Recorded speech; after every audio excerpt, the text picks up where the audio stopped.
Comen- ¿Comenzamos? ¿Sí? Bueno, muy bien. ¿Hacemos una oración, les parece? Bueno, en el nombre del Padre, y del Hijo, y del Espíritu Santo. Amén.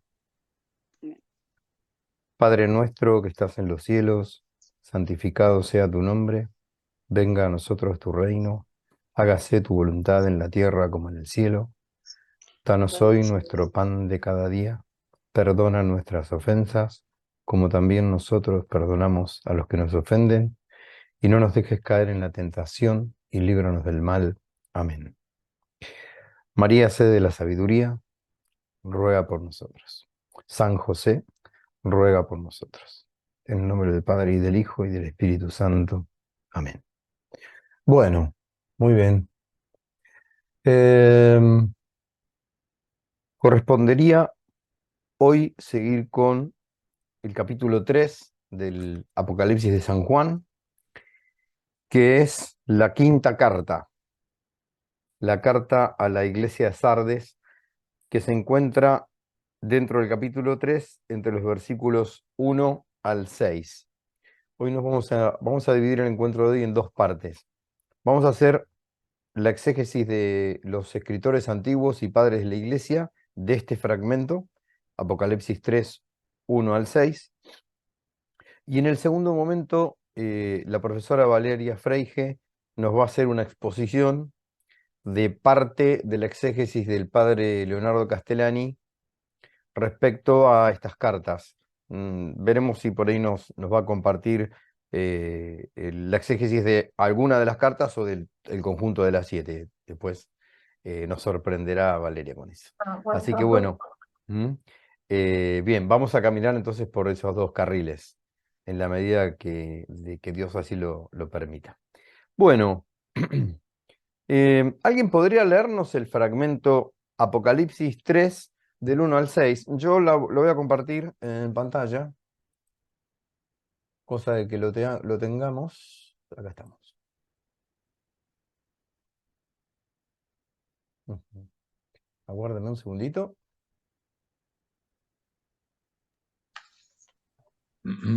Bueno, ¿se ve ahí? Sí, Bueno, yo lo tengo, profe, si quieren. bueno, como gusten. Roberto, ¿lo podés leer vos Dale. entonces? Muy Sí, bien, te escuchamos. al ángel de la iglesia de Sardes, escríbele.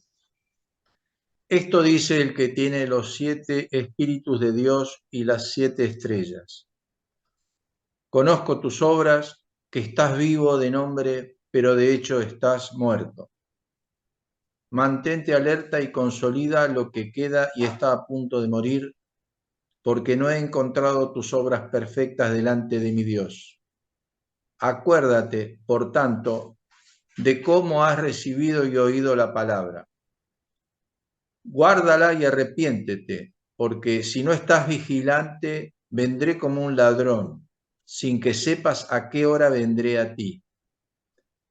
Sin embargo, tienes en Sardes algunas personas que no han manchado sus vestidos y que caminarán conmigo con vestidos blancos, porque son dignos. El vencedor será revestido con vestiduras blancas y no borraré su nombre del libro de la vida. Confesaré su nombre en la presencia de mi Padre y delante de sus ángeles. El que tenga oídos, oiga lo que el Espíritu dice a las iglesias. Listo. Muchísimas gracias, Roberto. No. Bueno, el esquema es similar a las otras 4 cartas. Hay siempre un eje de valoración de la comunidad, una invitación a seguir caminando. Mm, Todo el escrito del Apocalipsis tiene cierto carácter de urgencia. Recordemos que desde el punto de vista literario, el género profético apocalíptico suele ser, entre otras cosas, un escrito de consuelo para una comunidad que está sufriendo tribulación.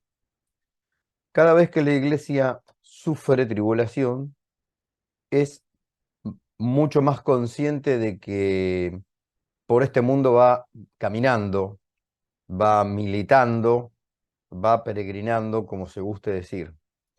Entonces, por un lado, el estímulo a seguir creciendo en el camino del bien y por el otro lado, la amonestación respecto a las imperfecciones, a las negligencias, a la vida del pecado en general, también se hacen presente en este esquema epistolar que tiene estos primeros capítulos del Apocalipsis, en donde Jesucristo, a través del apóstol Juan, le ordena a él que le hable al espíritu de la iglesia. Es ese camino, ¿no? Es Jesucristo que se ha aparecido entre los candelabros, como analizamos en la primera parte, entre sus iglesias, entre los candelabros. Jesucristo le ordena a Juan que Juan le escriba al espíritu de una iglesia particular. ¿Mm? Bien. En las clases anteriores también vimos que ese espíritu, perdón, al espíritu no, al ángel, me confundí, ¿eh? Me confundí. Jesucristo le manda a Juan escribirle al ángel, no al espíritu, al ángel. La gran pregunta que se han hecho los exegetas es ¿a qué ángel se refiere? Muchos de ellos hacen referencia al obispo o al presbítero que estuviera a cargo de esa iglesia. Cuando dice el ángel, recordemos que ángel es un mensajero, ¿no? No necesariamente es una criatura angélica desprovista de composición de cuerpo y alma, como teológicamente más adelante lo vamos a entender al ángel. Corrijo entonces lo de espíritu. ¿Mm? Bueno, muy bien. Vamos a ir analizando, mm, en la medida que lo permita el texto, eh, versículo por versículo, o en algunos casos hemistiquio por hemistiquio. Vuelvo a reiterar que lo que estamos leyendo es esta obra, a ver si el reflejo me lo deja mostrar bien, ¿sí? El Apocalipsis, la Sagrada Escritura comentada por los padres de la Iglesia y algunos otros escritores que sin ser padres son escritores antiguos. De Editorial Ciudad Nueva. Este es el tomo número 12. Es lo que tienen ahí escaneado en pantalla. Bueno, muy bien. Vamos primero a analizar el primer fragmento, que es el primer hemistiquio del versículo 1 del capítulo 3, cuando dice al ángel de la iglesia de Sardes, escríbele. ¿Mm? Bueno, Sardes tiene la traducción de la palabra, sería algo así como piedra preciosa. Ahora el escrito va a hacer mención a esta semántica del término Sardes como piedra preciosa. Muy bien. El primer comentario que vamos a leer es el de Victorino de Petovio. Victorino es uno de los autores más antiguos que ha comentado el Apocalipsis. Este, es obispo, Victorino, es el primer exégeta latino del Apocalipsis. Ha sido no solamente padre de la iglesia, sino además mártir. Y el escrito de él se llama Comentario al Apocalipsis. Ahí figura. Bueno, ¿qué nos dice Victorino de este primer versículo? Dice la quinta categoría de creyentes sería. Cada iglesia es una categoría de creyentes, recordemos esto, ¿no? La quinta categoría, elección o modo de vida de los santos, denuncia a los hombres negligentes que realizan en el mundo algo distinto de lo que conviene, carentes de obras buenas y cristianos solo de nombre.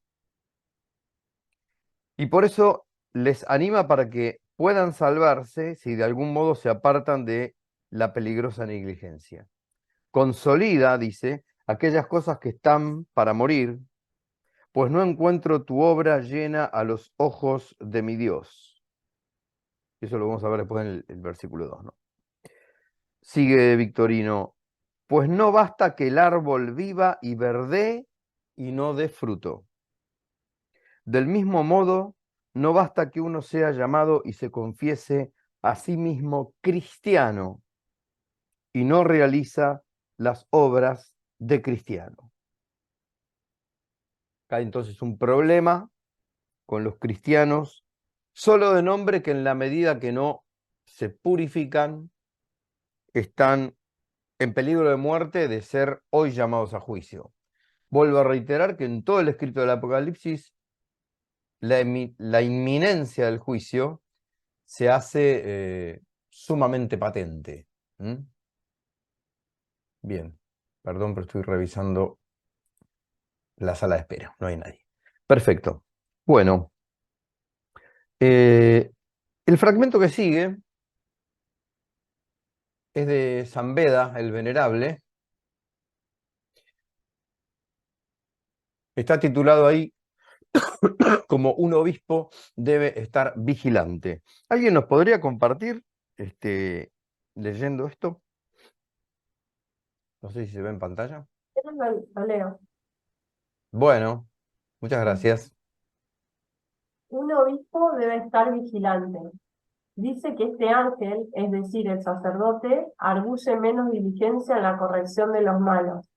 Sin embargo, elogia a los caminantes que tienen ropa blanca, a los que corresponde el nombre de sardes, de piedra preciosa. Ciertamente, a ti te parece que estás vivo, pero si no vigilas en la corrección de los perversos, también tú serás contado entre los muertos, aunque pueda parecer inocente. Aquí, ¿Acá? arriba a la derecha, sí. Sí. Inocente entre los hombres. Acá. Entre los hombres. Las obras de un dirigente no son perfectas ante Dios si no se esfuerza en animar a los demás. Bueno, muy bien. Muchísimas gracias. San Beda es un comentarista posterior a Victorino. A San Beda se lo ubica más o menos en el siglo VIII. No, más o menos no, en el siglo VIII porque muere a principio del siglo VIII. En el 735 ha escrito esta explicación al Apocalipsis. Si se fijan después en el canal, nosotros ocupamos, creo que la cuarta o quinta clase, a explicar solamente un poco la historia de estos exégetas antiguos, de dónde provenían, cómo estaban posicionados, no solamente con el texto del Apocalipsis, sino con el resto de los comentaristas. Tanto Beda el Venerable como, se me fue el nombre, ahora me va a venir, el Beato de Liébana, es otro que hemos analizado. Tanto el Beato como San Beda el Venerable son recopiladores de exégesis anteriores, es decir, de exégesis de casi 6 o 7 siglos anteriores a ellos, y que ellos lo que hacen muy de esa época, recopilar y además sumar su propio comentario, ¿no? Bien. Bueno, en este fragmento analizado por Beda, vemos con claridad algo que también se hace muy presente en la literatura apocalíptica, profética apocalíptica, que es la condena de la tibieza. Acá es lo que se le está planteando al obispo. Fíjense que dice que este ángel, es decir, el sacerdote, arguye menos diligencia en la corrección de los malos.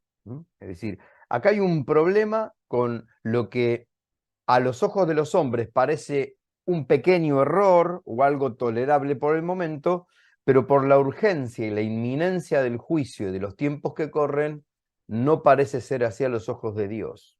Este es el contraste con el que el Apocalipsis está impregnando estas 7 cartas. Pasaba con Jezabel en la carta anterior, pasaba con las inclinaciones al nicolaitismo en la carta tercera que analizamos, ¿sí?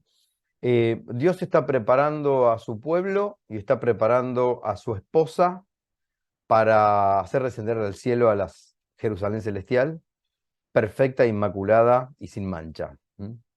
Todo lo que estamos leyendo en estos primeros capítulos va a ese final del libro del Apocalipsis.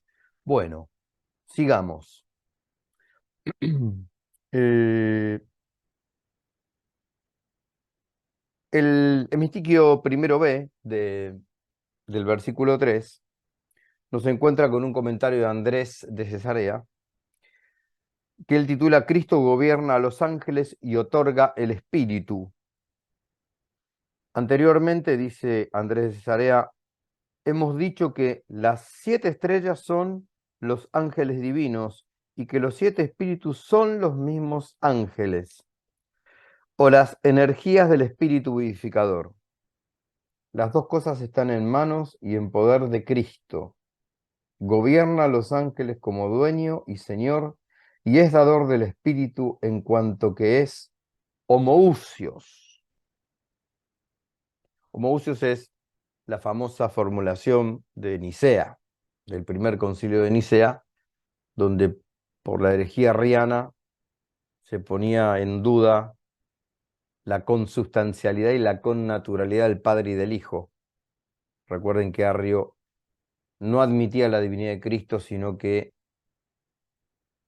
lo hacía de una sustancia distinta a la sustancia divina. Y lo que hace Nicea con San Atanasio en la cabeza es casualmente promulgar dogmáticamente la misma usía, la misma sustancia, la misma naturaleza del Padre y del Hijo. Eso quiere decir homoousios, ¿no?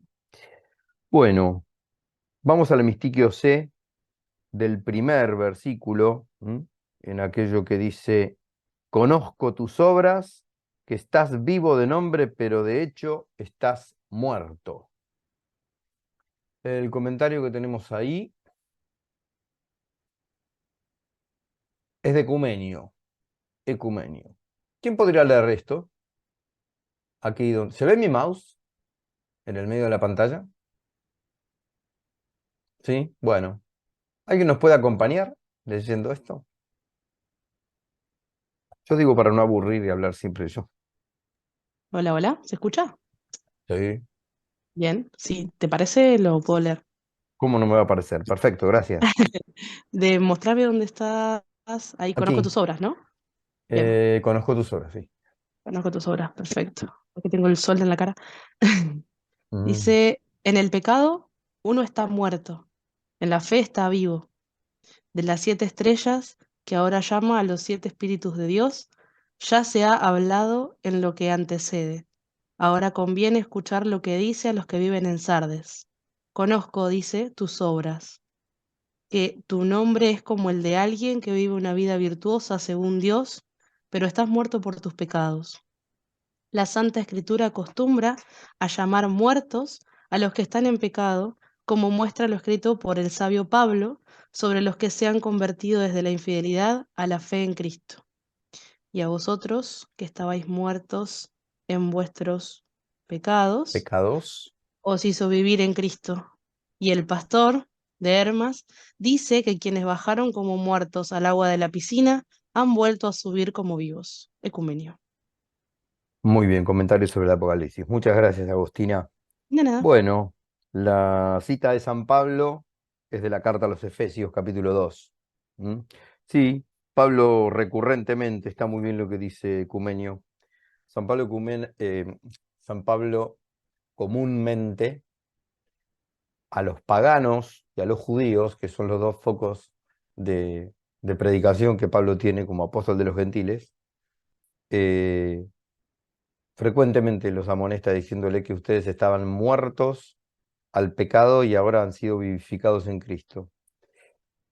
Em, bueno, acá también al final, disculpen, se menciona el pastor de Hermas. El pastor de Hermas es un escrito que en los primeros siglos tuvo cierta aceptación como canónico, sobre todo en los siglos segundo y tercero, que bueno, después fue descartado por la tradición y excluido del canon, pero hubo un primer intento de tomarlo como escrito inspirado. Recordemos que los escritos canónicos, que son los escritos que están en la Biblia, tienen que gozar, de acuerdo al dictamen de la Iglesia, de inspiración. En la medida que a la Iglesia le consta que un escrito es inspirado, pasa a ser canónico. Independientemente de su autoría, independientemente de que sea o no sea un escrito apostólico, ¿no? Como pasa con varios que no han sido apóstoles los que han escrito el Nuevo Testamento, ¿no? Bien, muy bien. Bueno, sigamos. ¿Quién nos podría leer, por favor, aquí? 3:2:3. Has recibido y oído la palabra, guárdala y arrepiéntete. ¿Leo? Por favor. Gracias. Has recibido y oído la palabra, guárdala y arrepiéntete. Arrepentíos o seréis juzgados. Reprende a los perezosos que no confían en Dios con toda su alma, ni guardan la fe recta en la verdad. Proclaman ser cristianos solo de nombre, y dicen que permanecen vivos, pero están muertos, y por eso se les increpa para que vigilen y afiancen lo restante en lo que habían podido caer. Por eso advierte, acuérdate de cómo recibiste y oíste mi palabra, y arrepiéntete. Quiere traer a su memoria la doctrina apostólica y le manda a cumplir lo que recibió en los comienzos de su fe. Arrepentirse de los males pasados, a continuación, conmina al que no lo haga. Porque si no estás en vela, vendré como ladrón y no sabrás a qué hora vendré sobre ti. Nadie conocerá el juicio imprevisto de Dios, ni la hora desconocida en que acontecerá la sentencia. Apringio de Beja, tratado sobre el Apocalipsis 3:2-12. Bueno, Apringio de Beja es un escritor del siglo V, hispano-romano, que ha escrito un tratado sobre el Apocalipsis. Vuelve a aparecer en este autor aquello que decíamos hoy, que es muy paulino, muy neotestamentario, entender el pecado como sinónimo de muerto, como de muerte, ¿sí? Es una noción bastante, si se me permite el término, neumática. Neumática en el sentido de neuma, ¿no? De espíritu. En las primeras comunidades cristianas está muy clara la idea de que la vida en la gracia, que la vida en Cristo es la verdadera vida del alma. En la medida en que la Trinidad inhabita el alma humana, esa alma vive en Cristo y vive en Dios, porque Cristo es Dios. Mientras que paralelamente y antitéticamente también se escribe y se piensa y se predica en el Nuevo Testamento que el pecado mortal implica ya una muerte anticipada de Dios en el alma.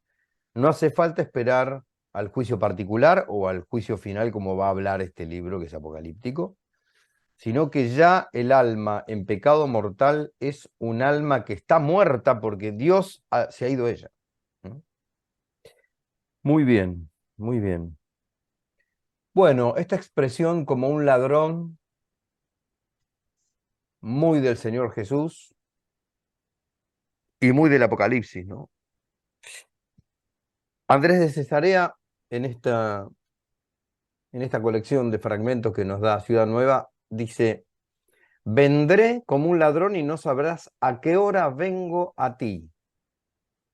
Con razón, dice Andrés, se ha dicho esto, tanto la hora de la muerte de cada uno como la consumación final, ¿ven? Son desconocidas a todos.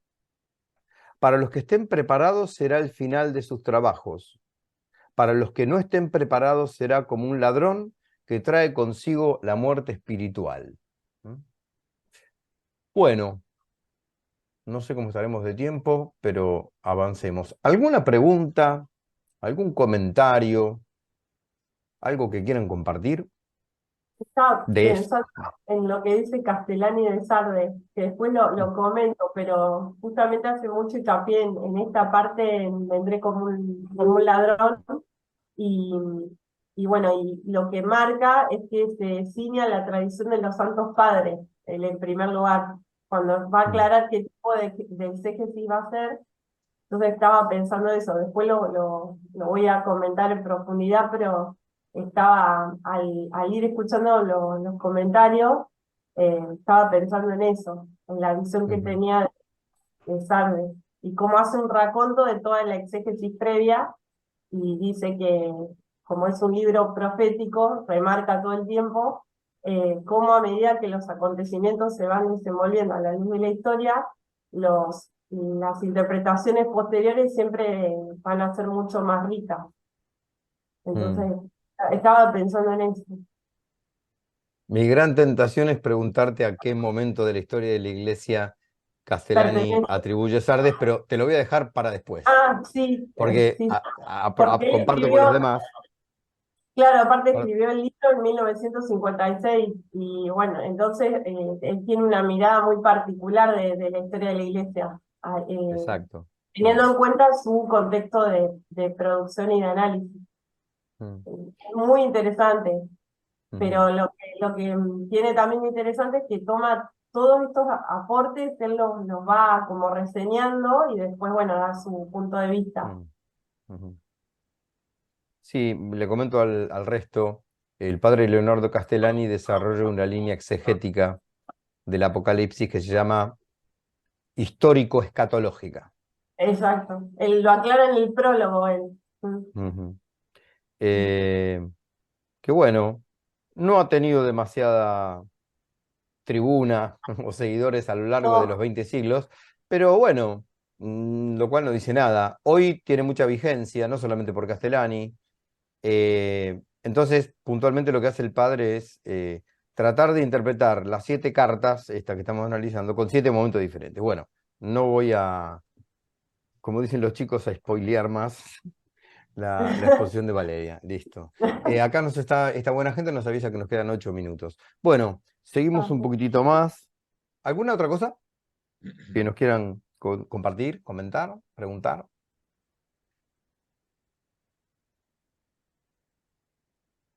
Bueno, avanzo un poquito más, ¿sí?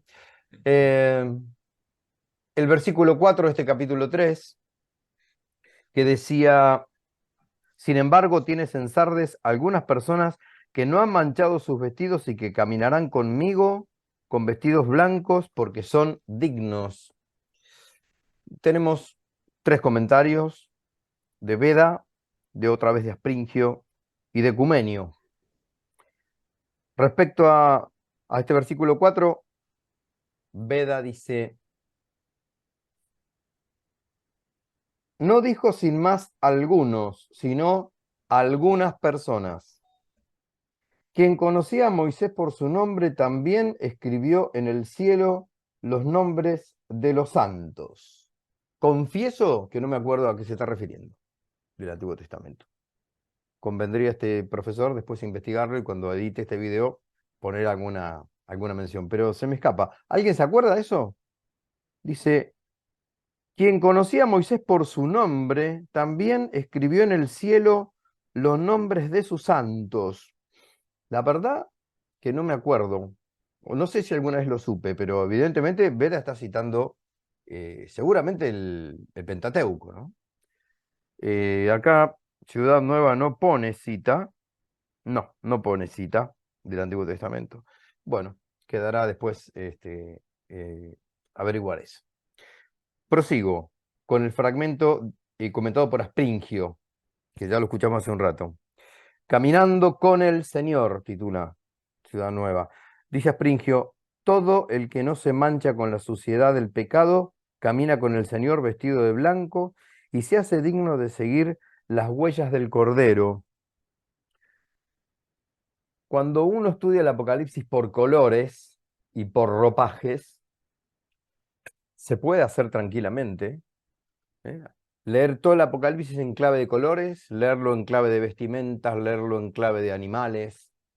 Cuando uno camina el Apocalipsis de los colores, y sobre todo de los colores de la ropa, el blanco y el rojo son sinónimos de pureza y de sacrificio.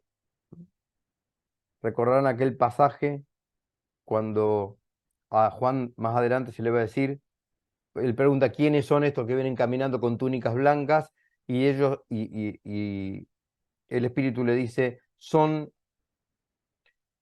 aquellos que han lavado sus vestidos con la sangre del cordero. Lo de la vestidura blanca acá evidentemente quiere decir pureza y plenitud. Pureza y haber o estar superando la tribulación. De algún modo, el blanco además es color de victoria, no solamente de pureza. Es de una pureza que viene después de la batalla. Bueno, ¿cómo estamos? Unos minutos nos quedan todavía. Avanzo un poquitito más con ecumenio. Ah, pero no lo estoy mostrando, ecumenio. Acá está ecumenio. Muy bien. Ecumenio, comentario sobre el Apocalipsis. Siempre del mismo versículo 4, que hace referencia a las vestiduras. Dice ecumenio, llama vestidos no manchados a los cuerpos de los santos conforme a lo dicho por el patriarca Jacob. Lava en vino su vestido. Génesis 49 es eso. Lava en vino su vestido. Isaías dice lo mismo. ¿Por qué están rojos tus vestidos como los del que viene de pisar el lagar, completamente lleno de lo pisado? Eso es una cita clarísima a Isaías 63. Así pues, el vestido blanco, dice Ecumenio, significa la pureza del cuerpo. Una aclaración que la voy a hacer porque muchas veces surge la duda. ¿A qué llama santos el Nuevo Testamento? Dista un poco de la idea que hoy nosotros utilizamos cuando decimos santo. Hoy santo es aquel canonizado que ha subido a los altares, que ha pasado por lo menos dos procesos de beatificación y de canonización. A ese le decimos santo. No podemos llamarle, como si hace el Nuevo Testamento, santo a alguien que todavía está aquí, peregrinando o militando, como se quiera, en esta iglesia. Pero en el Nuevo Testamento es lo mismo decir, de acuerdo a las traducciones de nuestras Biblias españolas, es lo mismo decir santo que justo y que perfecto. Lo mismo con perfecto. Perfecto solo es Dios y cada uno alcanzará su perfección participada no en este mundo sino en el otro, claro que sí. Pero el Nuevo Testamento llama perfecto, santo o justo a aquel cristiano que ya ha renunciado a la vida de pecado y camina habitualmente en gracia hacia el reino. A eso se le llama santo. Lo vamos a escuchar a San Pablo muchas veces escribir, esta es la sabiduría que tenemos entre los santos, o entre los justos, o esto es lo que Dios les ha dado a contemplar a nosotros, los perfectos, dice Pablo. Y Pablo sabe que es un pecador. Basta leer la carta a los Romanos capítulo 7 para ver en la desgracia en la que Pablo se siente por ser víctima del pecado que no puede superar por su propia fuerza. Él sabe que no está en la perfección, ¿no? Claro que no. Pero sin embargo suelen usar estas expresiones. Por eso acá Ecumenio al principio dice, llama vestidos no manchados a los cuerpos de los santos conforme a lo dicho por el patriarca Jacob. ¿Se ve? Bueno, ¿cómo venimos? Bueno, espero que se esté entendiendo y disfrutando y rezando, ¿por qué no? También. Una manera de oración. Bueno, vamos a irnos de acá. Estén atentos al grupo que voy a intentar poner otro link para que nos conectemos más rápido. De no funcionar ese link, en 10 minutos nos vemos por este link por el que entraron recién. ¿Puede ser? Bueno, Dios mediante, estamos en unos minutitos juntos otra vez.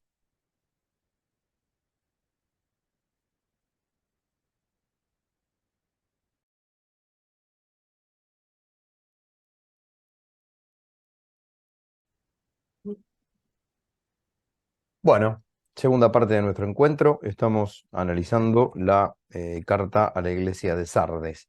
Bueno, por último, voy a, perdón, por último voy a intentar compartir pantalla, eso. Vamos a terminar con algún fragmento más de la exégesis que hacen algunos santos padres de la Iglesia respecto a, ahora al versículo 5 de esto que estamos viendo. Acá tenemos en sala de espera, muy bien. Bueno, por mi parte, lo último que voy a comentar es lo que dice Tertuliano. Tertuliano es tal vez uno de los, no es padre de la Iglesia, es escritor antiguo, tal vez uno de los que primero tiene algo escrito sobre comentarios a este texto. Tertuliano no ha sido muy recto, que digamos doctrinalmente, no termina cristiano Tertuliano. Ahora, la verdad que no recuerdo a qué secta se pasa o a qué error se pasa, si es si es montaniano o montanista, digo, o marcionita. La verdad que no recuerdo, pero sé que no termina doctrinalmente bien. Eh, Acá en la Fundación Santana, en el curso que que el profesor Mayeregger dio sobre Santos Padres, me acuerdo que en la primera clase se explica bien que son 5 los elementos para que un escritor cristiano sea Santo Padre, ¿no? Entre ellos está la rectitud de doctrina. Bueno, Tertuliano, respecto a las vestiduras blancas, va a decir lo siguiente: también en las Escrituras vemos mencionados los vestidos como alegorías respecto a la esperanza de la carne. Así en el Apocalipsis de Juan está escrito: estos son quienes no mancharon sus vestidos con mujeres, indicando naturalmente a los que son vírgenes y a los que se hicieron eunucos por amor al reino de los cielos. Así pues tienen vestidos blancos, es decir, se encuentran en la claridad de una carne no casada, sigue diciendo Tertuliano. También en el Evangelio el vestido nupcial puede ser interpretado como la santidad de la carne. Ahí se está refiriendo a Mateo 22, 11, 12. E Isaías, sigue diciendo Tertuliano, al enseñar cuál es el ayuno preferido por el Señor, cuando añade la recompensa de la bondad, dice: entonces tu luz despuntará como la aurora y rápidamente se levantarán tus vestidos. Ahí está haciendo referencia a Isaías 58, Tertuliano. Sigue diciendo Tertuliano respecto al mismo pasaje: no entiendo, evidentemente, un vestido adornado de seda ni un mantel, sino la carne. Se refiere al levantamiento de la carne, destinada a resucitar después de la muerte. Curiosa interpretación, ¿no? Lo de levantar la carne, no es muy común que escuchemos eso. Muy bien. Bueno, como para ir terminando con esto y darle paso a Valeria, leería lo último de Ecumenio, aquí, que los ángeles también pertenecen a Cristo, sigue siendo parte de la exégesis, perdón, del versículo número 5 de la carta que estamos analizando, ¿no? Dice Ecumenio: y yo confesaré su nombre, dice, delante de mi Padre y delante de sus ángeles. Los confesará como siervos fieles y esclavos diligentes. Dice también en los evangelios: si alguien me confiesa delante de los hombres, yo le confesaré delante de mi Padre que está en los cielos. Mateo 10:32. Lo que dice del Padre y de sus ángeles, prosigue Ecumenio, no se opone a que los santos ángeles sean también de él. En algún lugar dice que son del Padre y en otros que son suyos, pues dice en Mateo: entonces enviará el Hijo del Hombre a sus ángeles con una gran trompeta y reunirán a sus elegidos de los 4 vientos de un extremo a otro de los cielos. Bueno, por mi parte esto es todo. Como un pantallazo general de lo que algunos autores antiguos han interpretado de esta carta a la iglesia de Sardes. Bueno, Valeria, ¿qué te parece si nos ilustras un poquito respecto a esto de Castellani? Sí, lo que quería comentar es brevemente quién fue Castellani y en qué contexto estuvo cuando escribió el libro del Apocalipsis de San Juan, que es de 1956, el texto. Entonces, Ujú, Castellani, recordemos que vivió entre 1899, justo nació el mismo año en el que nació Borges, y murió en 1981. Castellani fue un sacerdote, bueno, estuvo con los jesuitas, después también tuvo dificultades con ellos, lo expulsaron durante un tiempo, eh, tuvo problemas por ahí políticos, digamos, con las ideas de los gobiernos del momento. Ahí está el libro, genial. ujú. Eh, Este es el texto. Sí. y bueno, entonces él mismo dice en un momento que estuvo, o sea, en un momento hasta le pidieron que no lo dejaban ejercer su sacerdocio y lo recupera en 1966. O sea, tuvo problemas por ahí, o tal vez no fue comprendido, bueno, hay diferentes teorías, pero él nunca dejó de ser sacerdote y siempre se mantuvo en la misma línea.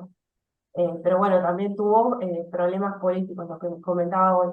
Y fue un excelente literato. Lo que pasa es que en el canon oficial de la literatura muchas veces o sea, se lo rechaza o no se lo ubica justamente por sus ideas religiosas o por considerarlo tradicionalista o también a veces por expresiones políticas que él tuvo que hace que, bueno, que no se lo reconozca como el gran escritor que fue, porque es una pluma brillante, es excelente en la escritura. Y bueno, cuando toma el Apocalipsis, él en el prefacio detalla bien, o sea, cuál es su postura exegética con respecto al texto, ¿no?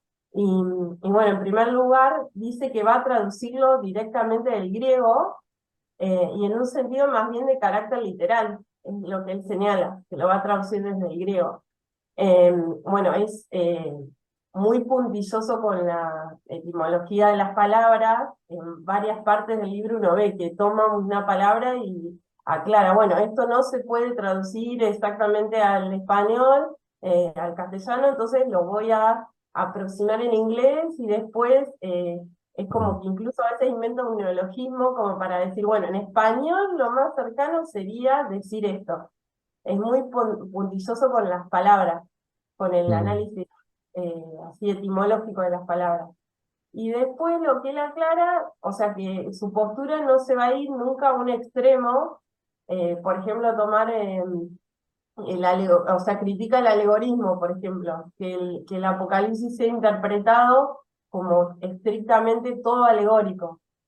ujú, Y que remarca esto de no perder el carácter de que es un libro profético, que no tenemos que perder ese punto de vista, y que bueno, él se va a ceñir más que nada, va a hacer una exégesis histórico-escatológica, se va a ceñir a la tradición de los apóstoles y a los padres de la iglesia.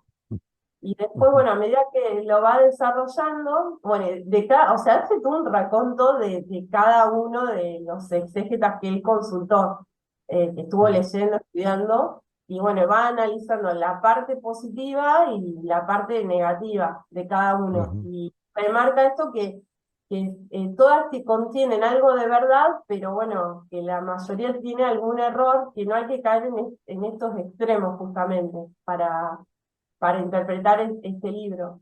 Y ujú, después algo que es muy de él, que es siempre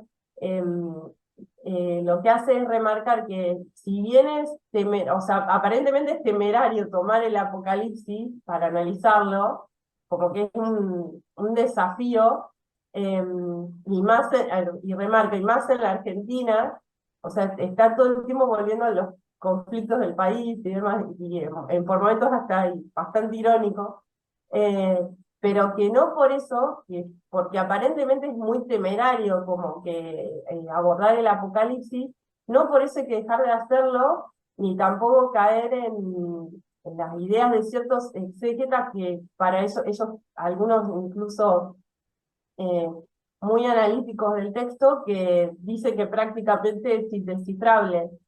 Entonces no caer en esas polarizaciones por ahí, Ujú, y es lo que plantea ujú, Castellano. Y bueno, adoptando esta posición, él va a plantear que la mirada de él es ver el Apocalipsis como la historia de la iglesia, digamos. Entonces, en este caso, de cada una de las iglesias que estuvimos analizando, lo que hace es justamente atribuírselo a un periodo especial de la iglesia. Y bueno, mm, como hoy vamos a trabajar tarde, lo estuvimos haciendo, me remití por ahí más a la iglesia de Sardes con qué periodo de la historia o sea, lo lo relaciona. relaciono. También Ujú, es válido aclarar que él dice que, por ejemplo, cuando se toma un punto de vista más bien alegórico, no hay que tomar la alegoría como una generalidad, una totalidad, no parte por parte. No, por ejemplo, el cinturón es esto, el color tal es significativamente esto, desde lo simbólico. Y en el caso de la historia dice lo mismo, porque hay como una postura historiográfica así, como una historia restringida, entonces, bueno, señala errores de algunos exégetas que, por ejemplo, el anticristo era el emperador turco, y hasta daban el año en el que iba a acontecer, se iba a mm, producir, eh, digamos, el fin de los tiempos, que eso no se puede precisar así con tanto dato, que eso sí es temerario. sí, Remarca que sí, es sí, muy sí. temerario porque después del Mm. devenir de la historia, si eso no acontece, Y no, sí, es falsa profecía. Eh, claro. Entonces, mm, bueno, señala de cada, digamos, de cada exégeta que se refirió al Apocalipsis, va remarcando lo que cada uno postuló, imaginemos que hasta 1956, ¿no? Lo mm, que cada uno interpretaba, y bueno, los aportes positivos que hizo, ujú, y por ahí digamos, lo erróneo, o por ahí lo exagerado, en el caso de algunos, como muy mm, hiperbólico por ahí. Y ujú, bueno, y esto de remarcar que sí se puede interpretar, que no es que es algo indescifrable tampoco. Eh, Así que desde ese punto de vista es muy interesante también. Y mm, bueno, en el caso de la iglesia de Sardes, lo que él relaciona con su análisis es que podría ser la época del Renacimiento, y bueno, también ahí usa unos giros idiomáticos que son bien nuestros, locales, porque dice, será hasta la Revolución Francesa o puede ser hasta nuestros días, pero eso yo mm, no lo sé, no voy a mentir, lo dice así, es muy, o sea, es franco él cuando se expresa y utiliza justamente estas expresiones que son por ahí nuestras también.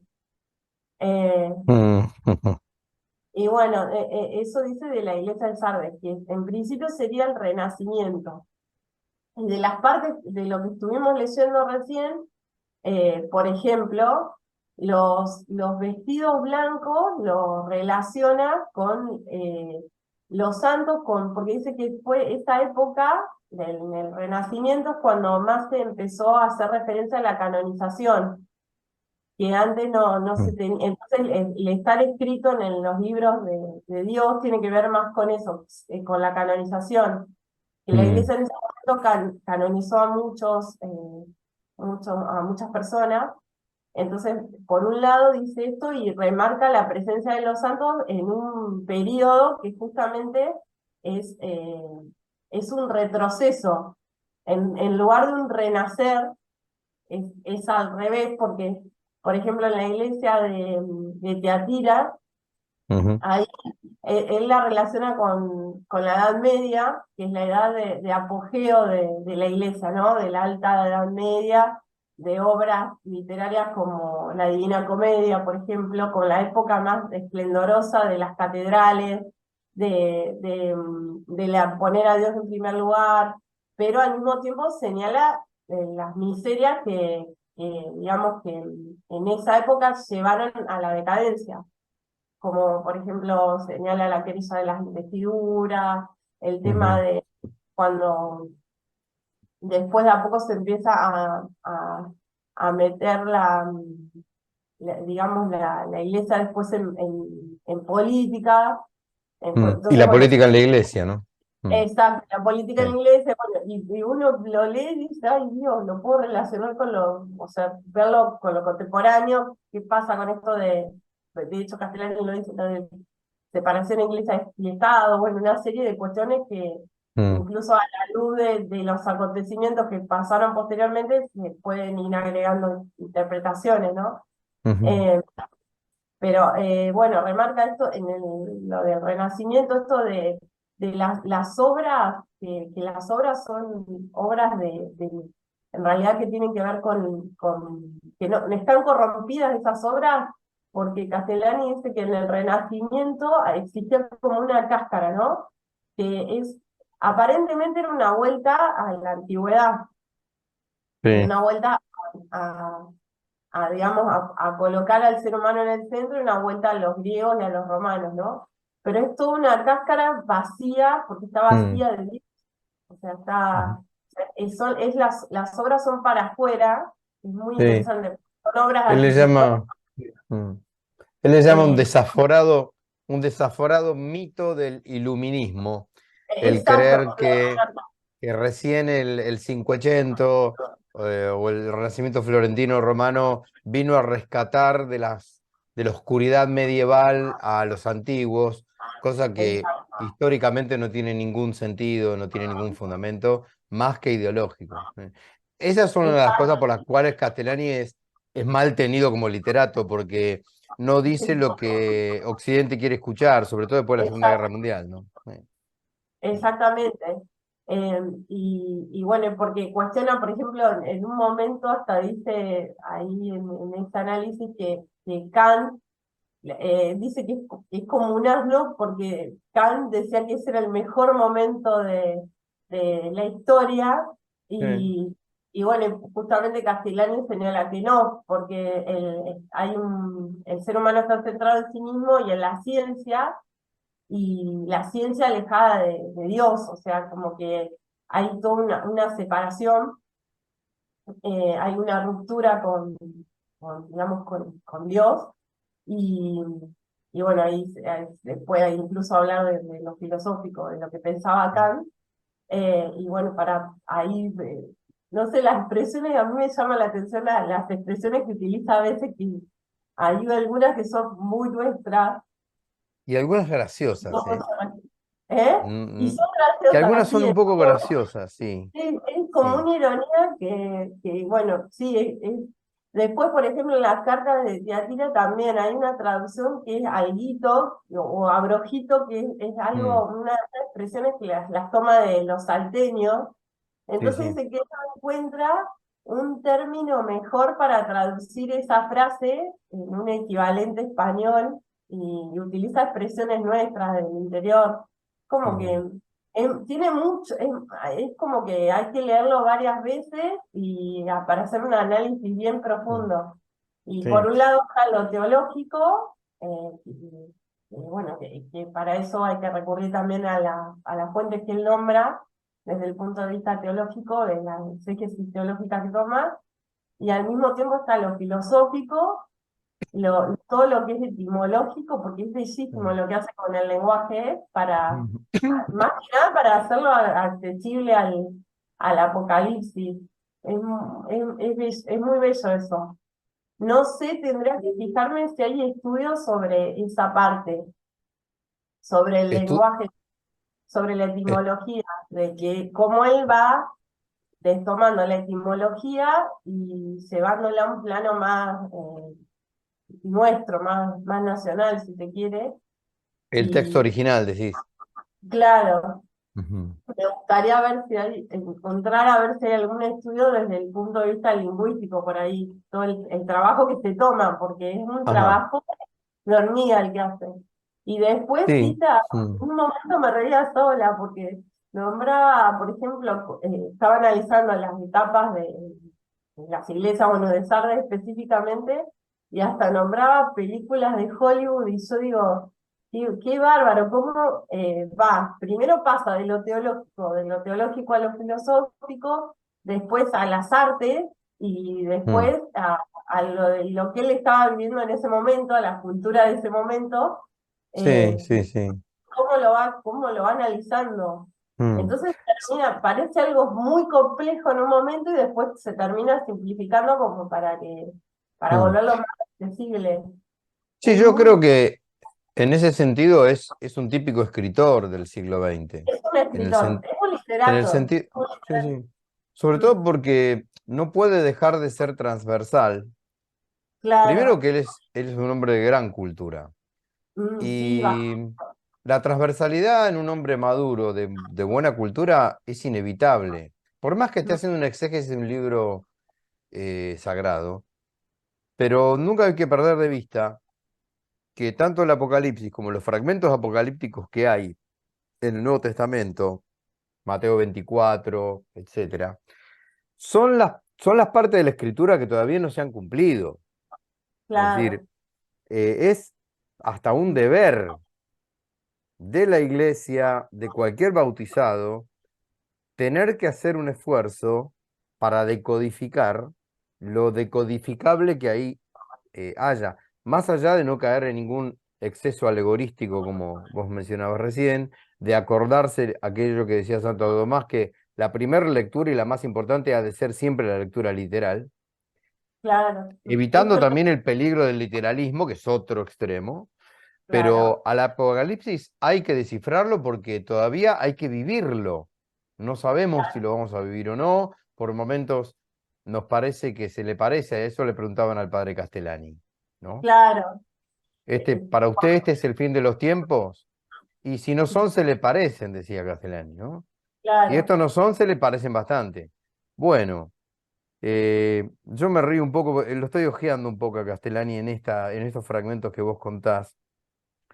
Eh, Básicamente, entonces, digamos, a la carta esta la sitúa en el Renacimiento, más o Sí, menos, en cuanto a la historia. Él hace una cita de algunos fragmentos de Kant, sí, por eso.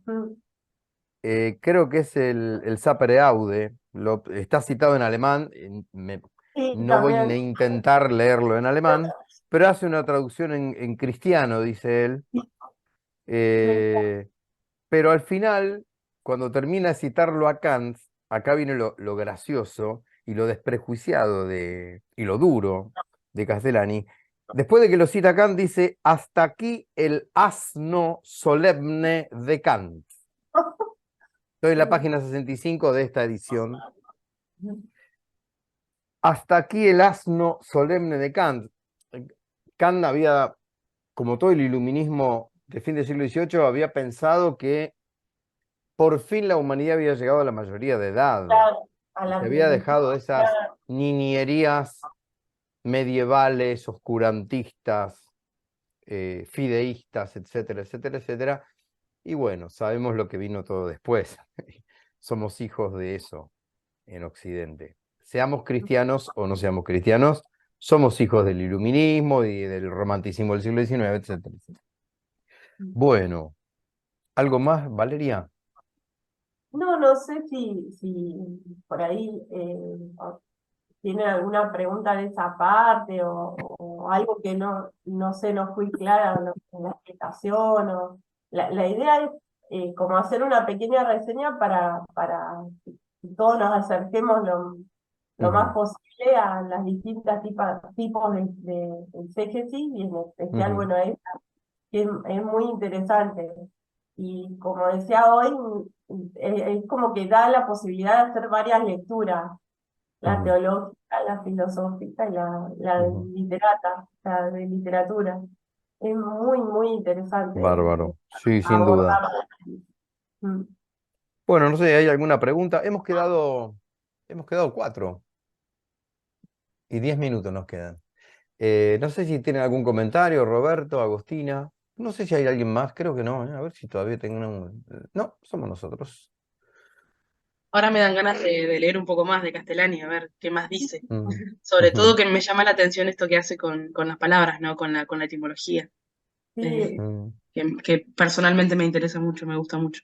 ujú, ujú, y aparte mm, lo vuelve atractivo porque te dice de dónde sacó la palabra y bueno, y como en español no hay un equivalente, bueno, lo busca en otro idioma y después vuelve al español y dice lo más parecido sería esto y bueno, de hecho inventa alguna palabra como para reflejar qué es lo que sería el equivalente, el mejor equivalente, digamos. mm, Yo lo había ujú, relacionado una vez a Castellani con Manuel Belgrano. Manuel Belgrano cuando estuvo en España, era un apasionado del Apocalipsis, también Manuel Belgrano. Ahora no recuerdo bien el texto, pero ahí me quedó el nombre Castellani, después lo escuché en un par de conferencias, pero no me fijé más, ¿no? Pero bueno, ujú, ahora lo voy a retomar y por qué me había interesado en ese momento con Manuel Belgrano, ¿no? ujú. Sí, Bien. realmente. Ah, mm. Ujú. Bueno, eh, por mi parte agradecerles su gratísima y riquísima presencia y participación. Dios mediante, el próximo fragmento que analizaríamos sería la carta a la Iglesia de Filadelfia, que está en el capítulo 3 del 7 al 12. Bueno, fecha a confirmar. Calculo que segundo sábado de ya septiembre. Qué Ya bárbaro. hay que hablar de septiembre. Parece mentira. Bueno, ¿algo más que quieran preguntar, compartir? Y un saludo grande para Agos, que mañana festeje bien. Muy bien. Disfruta a tu mamá, Bueno, disfruta tu Gracias. Bueno, bueno, Para así disfrutes. es, Agostina. Bueno, que Bueno, disfrutes gracias. mucho tu cumpleaños y bueno, que tengan todos una muy buena Bueno, semana y fin de mes y si hay alguna cosa que arreglar, que en las manos de Dios se arregle. Y muy bien. que en las manos de Dios, seguramente. Bueno, Bueno, Un muchísimas abrazo. gracias y como siempre estamos, en un ratito lo subo esto. Bueno, Bueno, muchísimas listo. que gracias. sigan muy bien. Adiós. Chao, Adiós. Excelente. gracias. Hasta luego, nos vemos.